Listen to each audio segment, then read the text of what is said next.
दानोळी पंचायत समितीच्या उमेदवार सौ चैताली अण्णासाहेब पाटील यांच्या प्रचाराचा धडाका सुरू।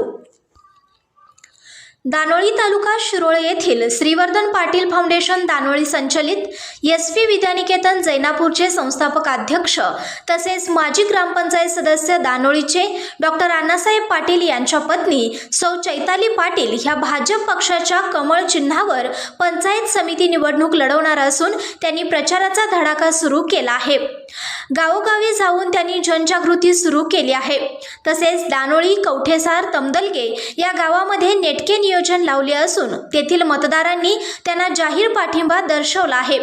पाटील कुटुंबीय हे शैक्षणिक क्षेत्रात अग्रेसर असून त्याचबरोबर आजपर्यंत त्यांनी अनेक शासकीय योजना राबवल्या आहेत। त्यामध्ये रेशन कार्ड, आधार कार्ड, पॅन कार्ड, आरोग्य कार्ड, श्रावणबाळ योजना, अपंग कल्याण योजना अशा बऱ्याच योजना त्यांनी लोकांच्यासाठी राबवल्या आहेत। त्यामुळे आजूबाजूच्या परिसरात त्यांच्या नावाची चर्चा सर्वत्र पसरली असल्याने नागरिकांनी त्यांना प्रचंड प्रतिसाद दिला आहे। त्यामुळे सध्या दानोळी गावात पंचायत समिती उमेदवार चैताली पाटील यांचे नाव आघाडीवर आहे। संघर्ष या न्यूज चॅनलला लाईक करा, शेअर करा आणि सबस्क्राईब करा।